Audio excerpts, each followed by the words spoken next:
Welcome to Annapolis Mosaics.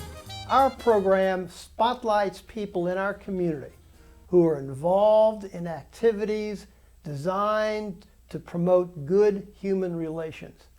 I am Michael Keller, the host of your program and the chair of the Annapolis Human Relations Commission. The Commission is a city board that seeks to promote equal opportunity and to eliminate discrimination. My guests today are Kim Nauman, who is Director of Volunteer Services at the Lutheran Mission Society Compassion Place, and Randy Gast, who is Director of Ministry Advancement at the same organization. Kim and Randy, welcome to Annapolis Mosaics. Thank you. Thank you for having us. Well, what does the Lutheran Mission Society Compassion Place do? Well, a lot of what we do is really serve those people that are underserved in the community, whether it would be through counseling or through providing meals for them, providing food, providing clothing for them, and in many cases just a friendly face. So really it's an outreach into the community, and we have 10 different centers that do that, with our largest of which is right here in Annapolis. How would you define your mission field? Our mission field really ends up being anyone who is in need, and of whatever that need might be. So it's a broad spectrum. People think that since our name is Lutheran Mission Society, it's only for Lutheran families, and that's why there's the transformation right now into being Lutheran Mission Society Compassion Place, because in reality, only about 10% of the people that we serve are tied to the Lutheran Church. So it's a broad spectrum ministry field and a broad spectrum need field that we encompass. So, in effect, then, you are an interdenominational organization Very in most much, respects. Very much so. In fact, many of our center coordinators are not Lutheran. In fact, here in Annapolis, the folks that run our center for us here are not Lutheran, and in many of our larger centers, such as Essex and Cambridge and Haverty Grace, the same thing. How long has your organization been in existence? And could you provide our viewers with some details about the history of the organization? Yeah, sure. It was founded 113 years ago Wow. in Baltimore City, and a lot of the focus at that point was on German immigrants, helping assimilate them into culture here in the United States, helping them find churches, and in fact, the Lutheran Mission Society was very active in actually starting or having a major hand in starting 9 Lutheran churches, primarily in the Baltimore metropolitan area. That was kind of the first phase. The second phase became involved in social ministry that was institutionalized, like at Crownsville and at different hospital settings where they would provide instruction to the people that were residents there, educational and religious enrichment, if you will, and worked cooperatively with the state in providing services that perhaps the state just was not able to provide in some instances. And then our last phase has been the phase that we're in right now, which is the one where we have centers that stretch from York, Pennsylvania through Annapolis all the way to southern Maryland.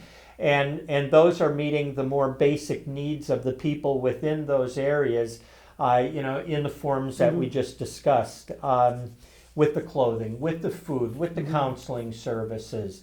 And for us right now, we're almost at a crossroads. Is there a fourth phase, that we need to be looking into in servicing the greater community?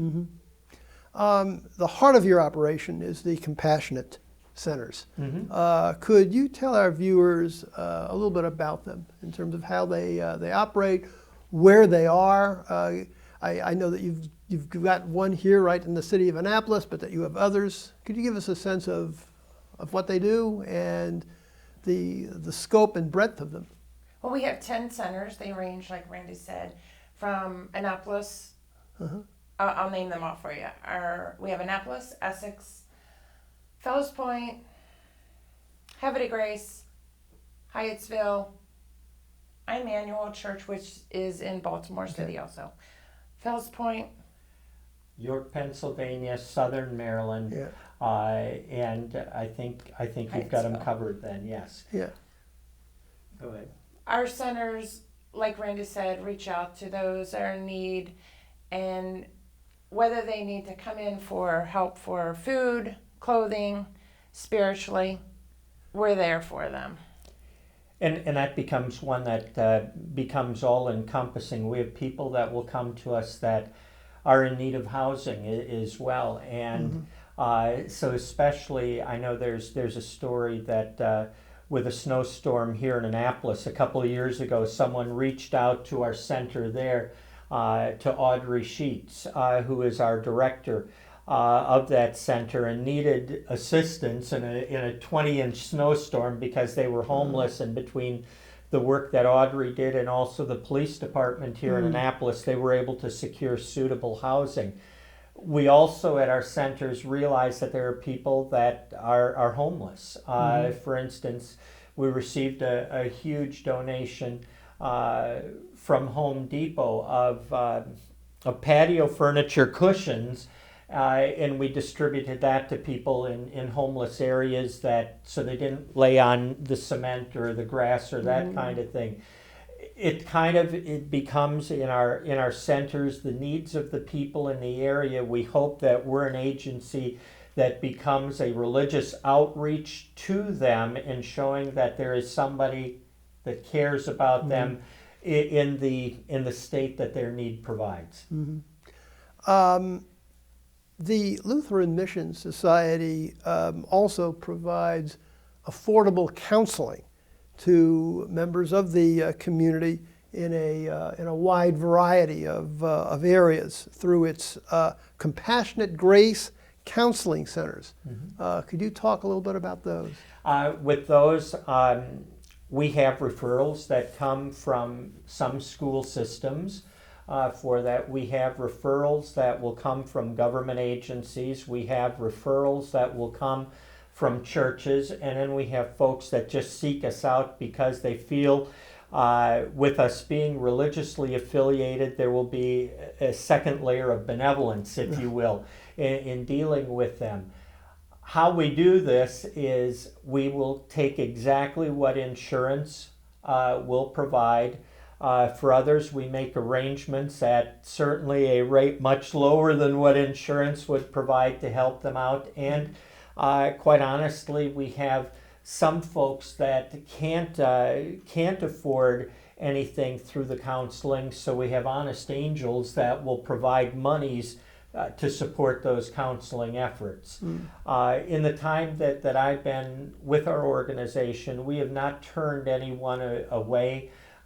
We figure it out, because if they're coming to us, obviously there is some kind of need that they have or some kind of help that they desire that needs to be met. Could you share with our viewers any stories about clients of the Lutheran Mission Society, Compassionate Place, that you feel have been especially meaningful to you? I think our story from Ellie would be awesome. You know, there are a couple that come to mind. One obviously would have been the homeless person that needed the housing, but we have another one where a lady who is now in her 30s was dropped off in Baltimore by her mother, who could really no longer take care of her. She was dropped off at a homeless shelter at age 14. And she happened upon one of our centers where, you know, they kind of took her under their wing. They made sure that she was enrolled in school. She obviously lived in the shelter, but she spent a great deal of time in one of our centers working with the people there, volunteering, having them help her with her homework. kind of taking the role, if you will, of, the traditional parent guardian type of role. The young lady ended up graduating from high school, went to college. When it was time for her to get out into the workforce, they helped with providing her the proper clothes at that center to take her into the interview sessions. And they also did mock interviews with her to prepare her. She ended up working for various credit unions in the Baltimore and Annapolis area, and then she opened one of her own credit unions. And when it came time for her to get married, she went to one of our centers to get her wedding dress because she felt that they had kind of taken her through the whole time period there and worked with her. And that's one that kind of meets my needs, I guess, being a former educator, that you looked at. Here was somebody that could have been lost in the system, but our centers ended up taking a special interest in her and giving her the structure in her life, and then moving it to the next step. And that's, there. If we were to have our center coordinators with us here, they'd probably have countless stories of those kinds of things. But that's one that really sticks out to me, that here was a young lady that was lost, but yet she was found. Do you have any other stories? Our viewers love these personal stories. You want me to go again? Sure. All right. You have them all. You've got great stories. We have another young lady that very similar at age 14. She had come into the area as well. Dabbled in the only way that she could make a living, which you could probably put the ABCs together. Happened into one of our centers and was just contemplating what the rest of her life, or not being in life, would hold. The center was compassionate upon her. Again, she worked as a volunteer within that organization. They ended up working with her to get her GED at that point, and she also joined the workforce. And it seems like I come back to the same type of situation where, when she did get married, came back to that particular center to get the wedding dress, and now is looking at, how do I give back, since I've become a businesswoman and a family woman now in my later years, and by later years she's in her 35 to 40 now. How do I give back to the centers that helped give me a start at this point? And those are things that could almost come on a daily basis, with many of our centers. I pick up food from, and I hope this isn't an advertisement, but they've been great to us, Giant Foods, twice a week to take out to our centers. And at most of the locations, you would think, or the other places that I stop, that people would just be asking for the food, not willing to help unload it. But the people that become our clients and the people that we serve are also then, being made to feel that they're a part of providing things for those in need, when they're the ones that are actually in need. So for me, it's pretty humbling, to be in that kind of setting a couple of times a week. I actually wish it could be 5 times a week, just because of the smile and joy that brings to people's faces each day we come out. Well, I find in our program that it's stories like this that our viewers really relate to, because it shows the human side of your organization. It's not just statistics and facts, but the actual impact that you're having on people. And so I tend to encourage guests to give as many stories as they want to, because it really provides the essence of what their organization is doing. And in this case, the Lutheran Mission Society Compassionate Place is obviously touching lots of people. So are there any other I do tales? have a story about one of our employees. He was a homeless gentleman, wandered into a church, and the pastor knew that we were in need of a truck driver. He came to us. He had no housing. We were able to put him in one of our apartments we have in Annapolis and get him back on the road of recovery. And He actually was able to get his daughter back also. His daughter was in foster care. And still today, he's part of the Lutheran Mission Society Compassion Place. Boy, Michael, you send us off into other ones. Absolutely. One of my most prized possessions is an LSU baseball hat, and people would say, why do you have an LSU baseball hat that you would list as one of your prized possessions? And it's tattered, it's torn a bit. But in one of those food deliveries that I was making, it was hot, it was outside, obviously I was sweating, and one of the people that was receiving food from me said, we don't want you sunburned. So here's a person had basically lost everything at some point in their life, were getting things from us, and this person was giving me, not the shirt off their back, but the hat off of their head. and I think that's one of the things that is very unique in our organization. People would say, boy, you're doing this, or you're doing this, or you're doing this to different groups. At the same time, what I see is that the people that we work with also can minister to us in kind of a unique way. And that's where, it becomes incredibly humbling. When you sit in a seat like mine, which is ministry advancement, which is trying to raise money, which is not always the easiest thing, and also dealing with education of groups with what we do, but at the same time getting that really outreach from the community back to us. And I wish I would have had, TV cameras there for that day, because, I was completely touched at that point. With someone that was giving me a good portion of what they still had. Any other stories you want to share? You've got the longer history, Tim. Come on, Kim. That's one of my favorites. I mean, I spent a We'll lot take of one time. more. It's not a major story, but I spent a lot of time in our Fells Point Center. Yeah. And just being in the city, right downtown in the heart of Fells Point, and seeing the people that come in, and how you can just providing them an air-conditioned area that they can just sit and read, or they can just talk.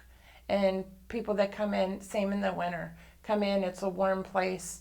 We may have some food we could put in the microwave for them, or just small things that just make them feel so appreciative. And it makes me feel really good that the little things that touch their lives that make them whole, and also so many people that are appreciative of us just spreading the gospel with them.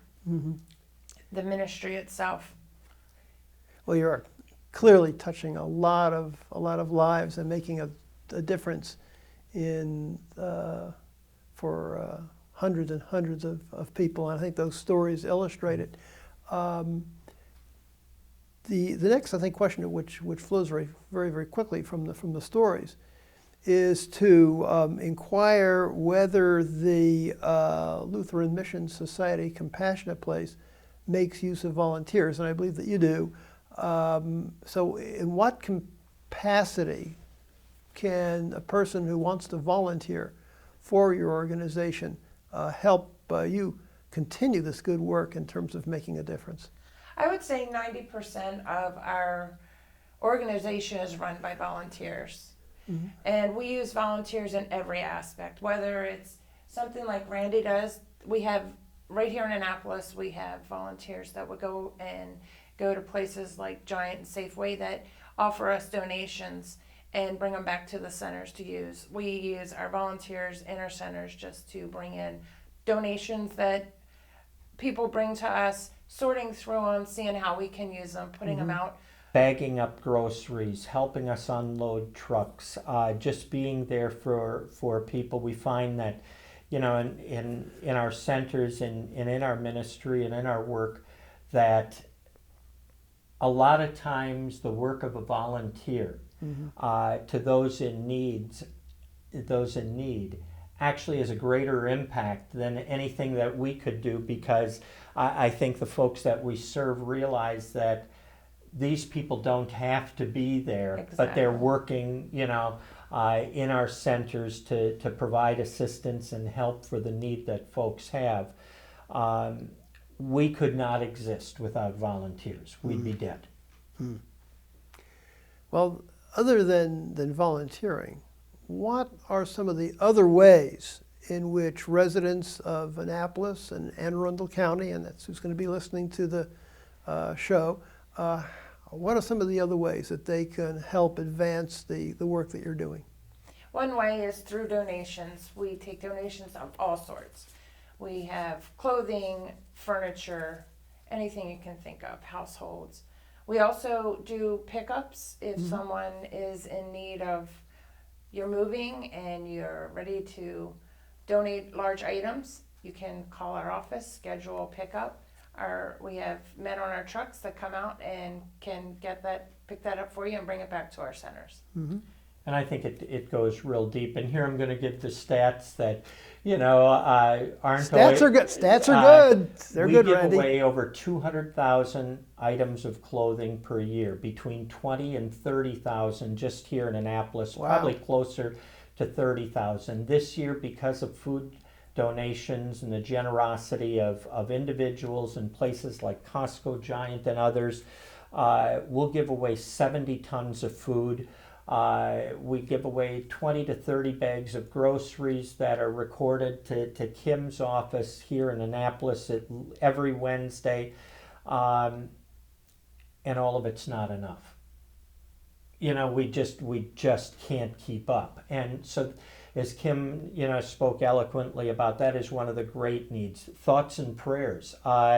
Organizations like ours, if you go to our center here in Annapolis on West Street, it's an old building, and that pretty much describes all of our buildings right now. We talk about donations. It goes so much deeper than clothes and food. It also goes to financial support. But I would say, in looking at it, the thoughts and prayers, the items that we get, and then the financial donations or that come in are phenomenal. We also have a car business that if you donate, your car to us, RVs, boats, anything. We're big. Yeah, we're getting an RV this next week. So it's kind of anything that we can turn into the furtherance of the mission. And with that, I know there are business people that would say if there's no margin, there's no mission. We live hand to mouth. So as an organization, we probably realize more than people realize. What we go through on a business cycle is what the people that we serve on the streets are going through in life. And I think it's a great reminder for us, of how fragile the lives are of people. And I think living in that manner provides us a greater, experiential understanding about what folks are going through. So I think those are all ways that we could be helped, and the generosity, especially, and I'm not saying this because we're in Annapolis right now, but the generosity at our Annapolis Center, if we could refocus that kind of thing at each one of our other 9 centers, we would be incredibly blessed, but we'd be able to turn those blessings that the good Lord has given us into serving even more people in need. What would you identify as your greatest accomplishments? Wow. If we look on the religious end of it, bringing people to Christ and having them with a strengthened faith with their folks.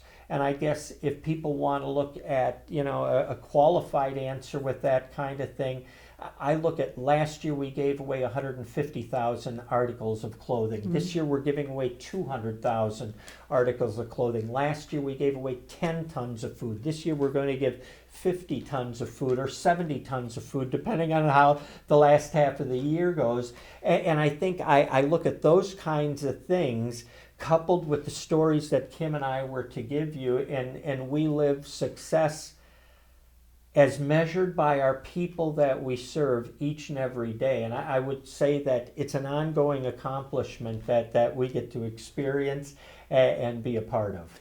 I'm sure that many of our viewers are going to want to learn more about the Lutheran Mission Society Compassion Place. How can they get in touch with you? Do you have a phone number, email address, website that you can share with us? LutheranMissionSociety.org. Okay, that's an easy. It's all one word, right? All Yes, one sir. word. Our office number, which could contact you to any of our centers, is 410-636-0123. Thank you for viewing our program today, and please join us again on Annapolis Mosaics.